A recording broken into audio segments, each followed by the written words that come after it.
All right. Brew your cup, get ready to go. Because if we're living to 100, we got to talk about the money to get there. We got to talk about the mindset to have that will and the health to enjoy the journey. It's going to be a great conversation. Thanks for being here. All right. Grab your favorite mug. It's time for Coffee with Your Retirement Coach.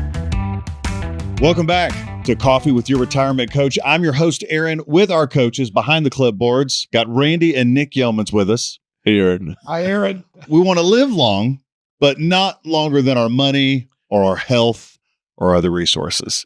And I feel like this is something where I read a headline this week that there are more people living to 100 now than what we have recently seen. And I think that might cause some people to need to take a pause and say, hey, based on what we know, my family health history, what I've learned from that and how I'm doing, I might need to adjust my plan. Well, and Aaron, thinking about that, over the last 100 years, one of the greatest gifts we've been given is 30 extra years of life expectancy. Yeah. And Randy, I know you had something really interesting happen in the office here recently, like in one day, right? No, it was within 2 days. Within 2 days. That's good though. That was close. I had two gentlemen, 92 or older, in the office. They come in themselves. They do all the stuff that they have always done, maybe a little slower, but certainly not mentally slower. And then I had another client who's 97, female clients. All these clients have been with me for years and years. And I really didn't realize their age because especially the gentlemen, they don't act it. Yeah. I mean, one of them is on the prowl for a girlfriend all the time. So I think that, Yeah. Well, and that reminds me of the story, our my great uncle Jack, your Uncle Jack, he told you a story one time. I think it went like he was, single. I think he had lost his wife. He said, Randy, you know why the girls like me? Do you remember this story? A little bit, yeah. Yeah. He's the only one their age still driving.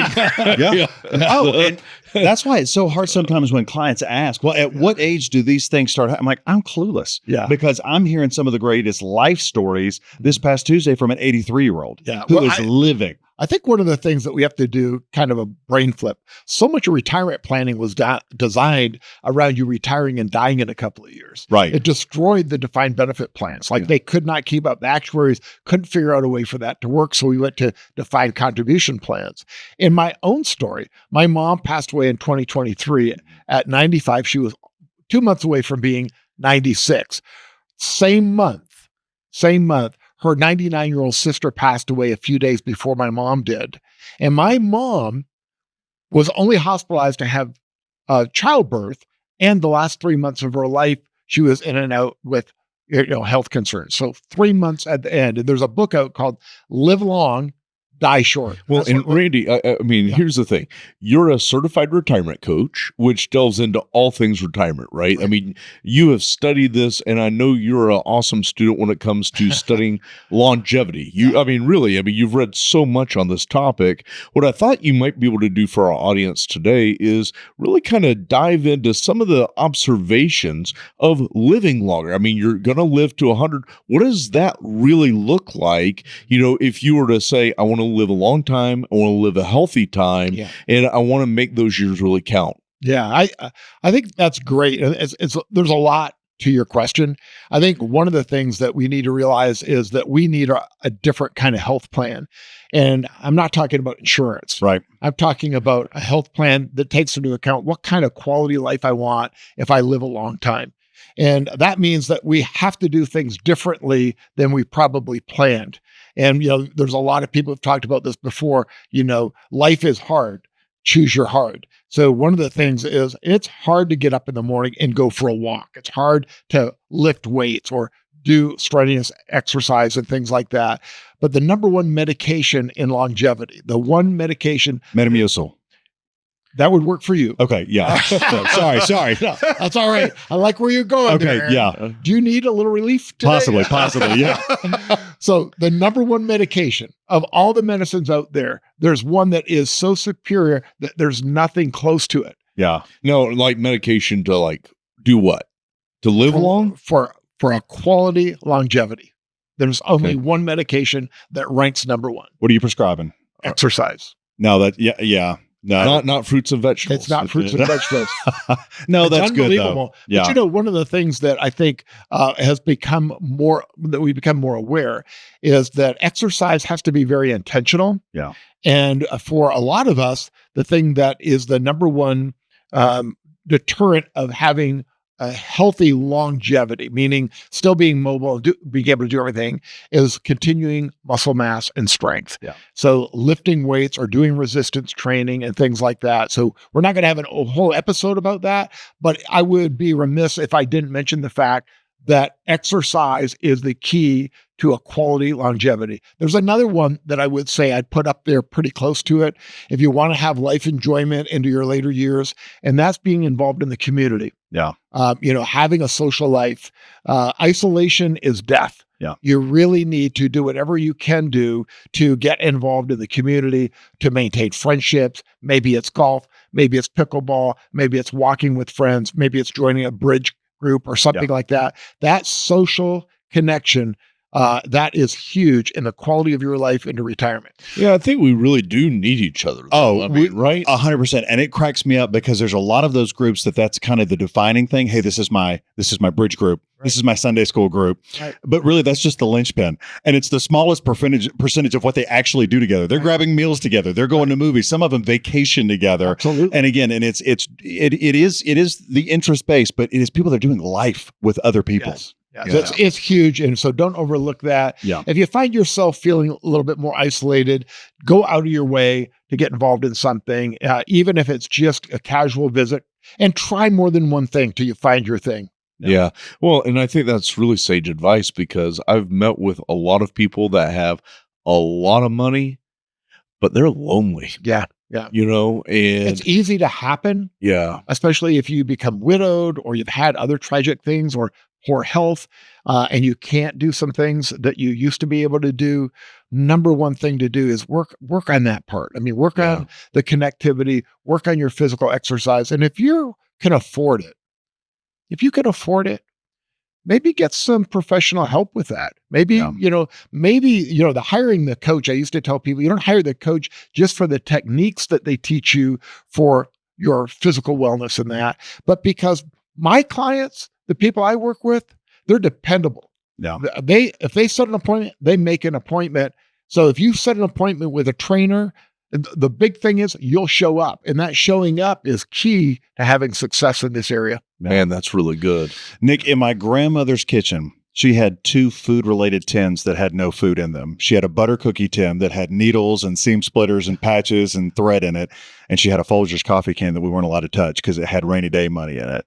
One of the things, if we're living longer and we have more cycles that we're going through, being aware of the erosion of spending power is so important. Yeah. And we have to make sure that the coffee tin is a reasonable amount and not the strong amount, because I want you to talk about the financial implications of longer cycles in our retirement. Yeah. That's good. Well, and I mean, if you're doing, if you're taking the prescriptions that Randy's suggesting, right? Yeah. Community involvement, physical fitness, like doing that strength training, you maintain your muscle, then you better have enough economics to last as long as you are. Right. And one of the biggest concerns we have is, outliving our money, and what's interesting, Aaron, is that it really doesn't matter if somebody has maybe $500,000 or they've got $15-20 million. There is something psychological that occurs, that there's always this concern. What if I outlive this? What if it's gone tomorrow? Oh, everybody. Yes. Right. Yes. And so there's 3 things that I think are huge considerations that we have to tackle and be very mindful and intentional about how we manage our money to address. Yep. Number 1, we have to address healthcare costs. Yep. Healthcare costs are so much more expensive than what people really realize. We think that we sign up for Medicare and goodness and mercy will follow us all the days of our life as long as our doctor takes Medicare. Right. And the reality is there's so many outside expenses from, dental work to et cetera. And there were studies done that are suggesting hundreds of thousands of dollars for the average person 65 today, they'll need just to cover their medical costs. During their lifetime. Right. So we've got to prepare and be intentional to address that. Number 2 is taxes. Now, it's interesting, we have a lot of different opinions about taxes. The One Big Beautiful Bill Act just passed, right? So, taxes are on a lot of people's minds, but for some people, because of this new tax act, we've let our guard down a little bit, and we're okay in this season because things aren't quite as bad as we thought they could have been. Right. But here's the challenge. It's in these times where you've got full access that you prepare for famine. It's in these times that you prepare for when it could be worse. You don't wait till it's worse and say, oh crap, what am I going to do right now? You prepare now. Right. We've got a deficit that is out of control. Yeah. Right? Nobody's reining it in. So if we have a continuing growing debt and taxes are at some of the lowest we've ever seen them, what is the probability that taxes will be higher in the future? Pretty dang high. Mm-hmm. So we've got to address taxes over our lifetime. And then number 3 is something that we've all seen and felt over the last 5 years, and that's inflation. Yeah. Inflation is going to continue. Like, this isn't going away. Yeah. It might be down a little bit, but at the end of the day, over your lifetime, So inflation is that silent killer. Let's talk about that. That's a great point, Nick. We hear all these numbers from the government as to what inflation is. And I would challenge those numbers quite a bit because inflation is different to different people. Like if you already have a home and it's paid for or it's a very low interest rate versus somebody today who's buying a home, that inflation impact on that home isn't 3%. It's a huge number. The Great other one point. that you mentioned is medical. So let's say, for example, right now you need $5,000 a month to live comfortably within your dynamic. I know a lot of people are below that and above that in terms of what their economic need. But for a point of reference, if inflation was really 6%, not 3%, just for illustration purposes, then what we would find is we would end up having to have our money double, during our retirement, maybe twice. Just to keep In up. other words, if we retired at 65, by the time we pass away, your 5,000 would need to be 10,000 to have the same spending power, and then it would need to be 20,000 to have the same spending power. That's hard for us to fathom. But you take a look at somebody that retired 20 years ago from Lockheed with a $1,500 a month pension. Today they would need 5,000. Well, and I really like the framing around this because, it is so important that, we have the CPI Consumer Price Index. Right. Yeah. And it tells us 3.4 over 40 years or whatever that percentage is, 3.5%. But if you looked at all these studies that are out there measuring what people 60 and older, Spend what money on. their inflation has been based on what they spend money on, it's more like 6%, Right. what you're alluding to, yeah. Randy. Yeah. So if, that is the case, that $5,000 has to become $10,000 and eventually, maybe even $20,000 just to break even. Yeah. So let's talk about what that means in the real world. So in the past, many people had a pension, and today that's largely gone away. And those people who have a pension, disproportionately, they don't have inflation or a cost of living, what they call COLA. So we have Social Security. Here's what's happened with Social Security over the long haul.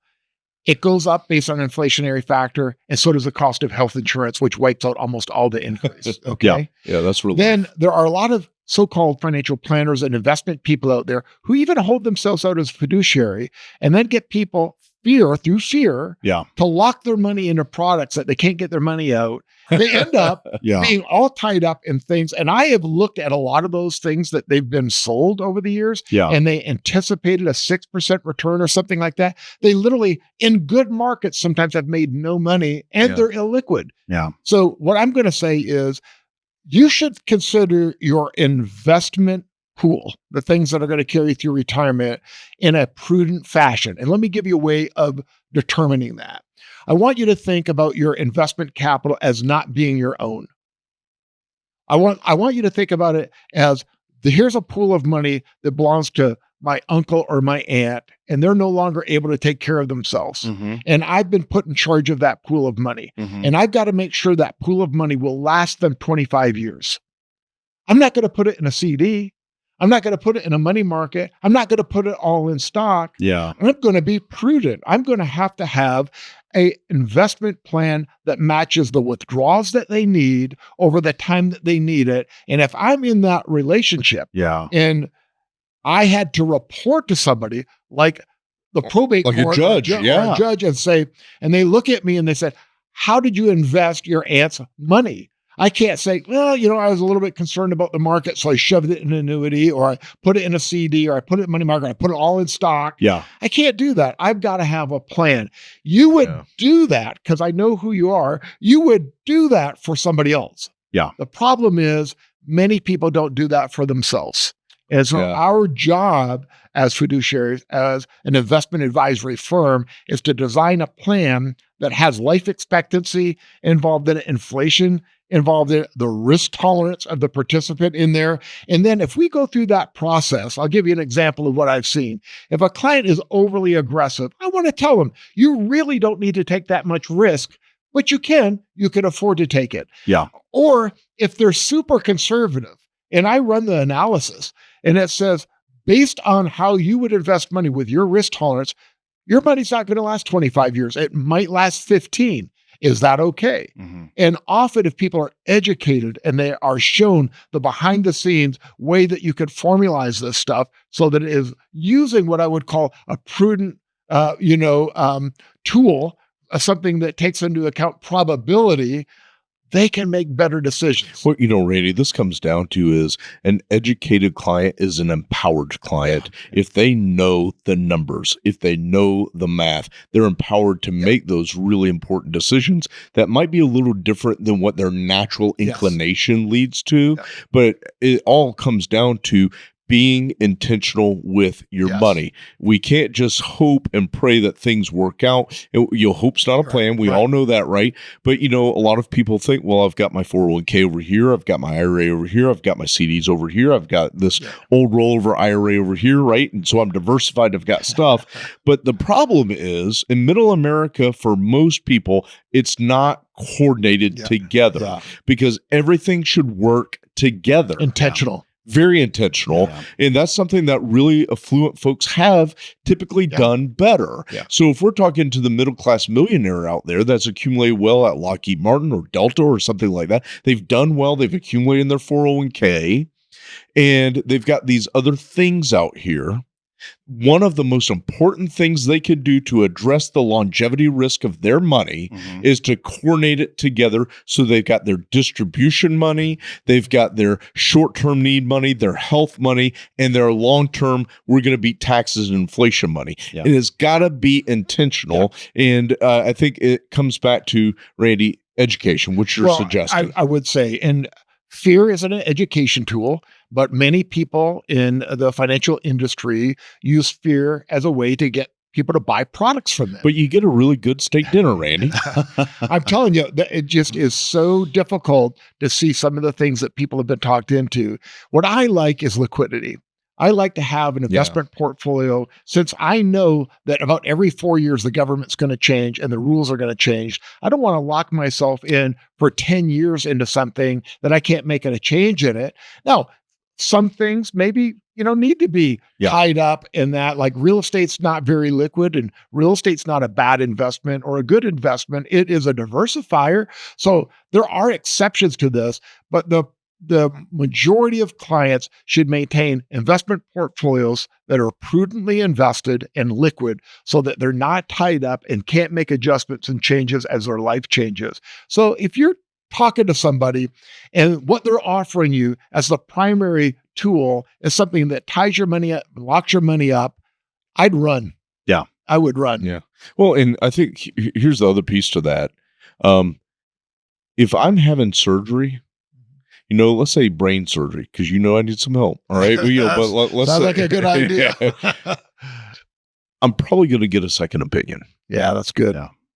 And if our audience today, like whatever you've accumulated, it's important to you. Yeah.